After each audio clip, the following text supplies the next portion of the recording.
Hello and welcome to Breakfast for Pancakes. I'm your host, PK Sullivan. About 10 years ago, my wife and I made friends with another couple.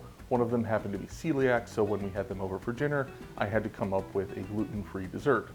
I found a recipe for a classic Spanish torte that uses almond flour, making it gluten-free.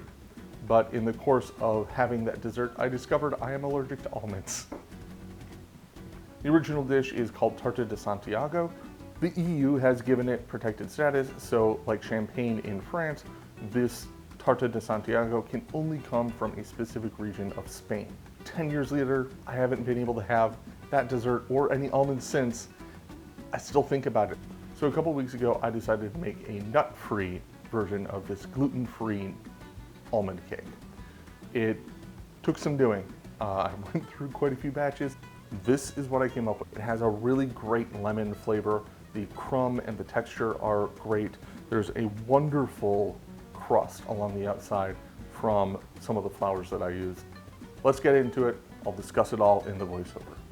Before we get rolling into the recipe, do me a favor, hit the like and subscribe button. And if you feel so inclined to help me out monetarily, there is a link to the Patreon down below. Let's get to it. Ingredients: eggs, vanilla extract, sugar, chickpea flour, coconut flour, flax meal, salt, and lemons to zest. This recipe comes together quickly, so preheat your oven before you start anything. Crack the 5 eggs into the bowl of a stand mixer. Don't worry about being gentle with them, the yolks are going to break. Fish out any bits of shell that fall in though. Connect the bowl to the stand mixer and set it up with a paddle attachment. Begin paddling the eggs on low speed and add the vanilla. Once that is incorporated, slowly add the sugar to the mix. Turn up the speed on the mixer to medium-high as you add the sugar.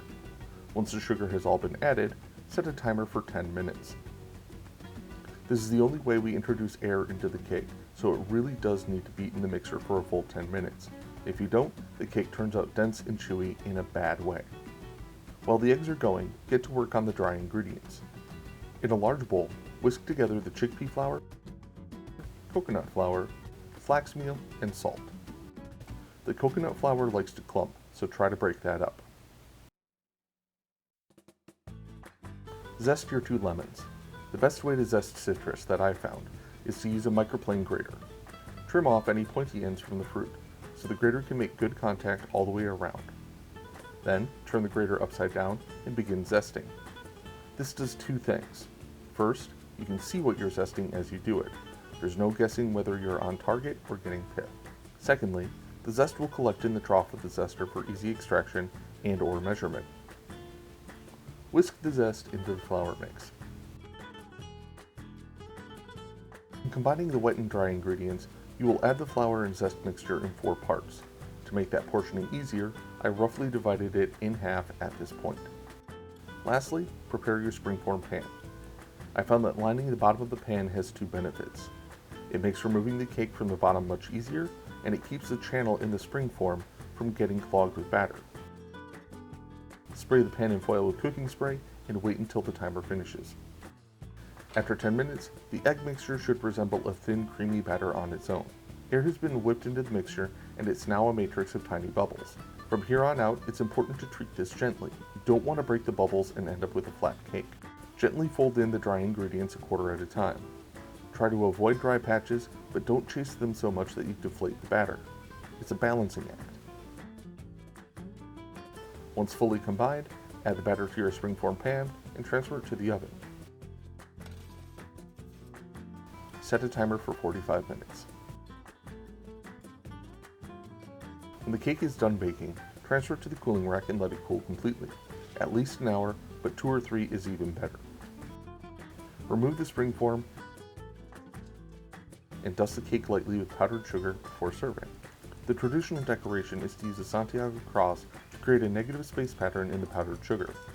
But I'm not religious, and this isn't a traditional recipe, so I skipped that.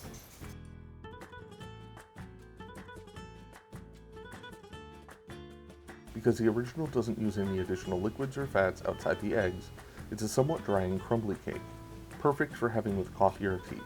I brewed myself a nice cup of cinnamon spiced black tea to have with my cake. I love the lemon flavor here, and the 3 flours work together to imitate the almond flour. Chickpea and coconut give it a nutty flavor, especially along the edges where the brown crust forms. The flax meal does a good job of replicating the toothy crumb of the almonds. The lemon zest shines through. It's a simple but elegant cake. So there you have it, a nut-free version of an almond cake. I think it happens to be great. It's got that really nice toothsomeness and a really interesting flavor from the combination of the chickpeas, the coconut, and the flaxseed. Thank you for watching. I'll see you next time.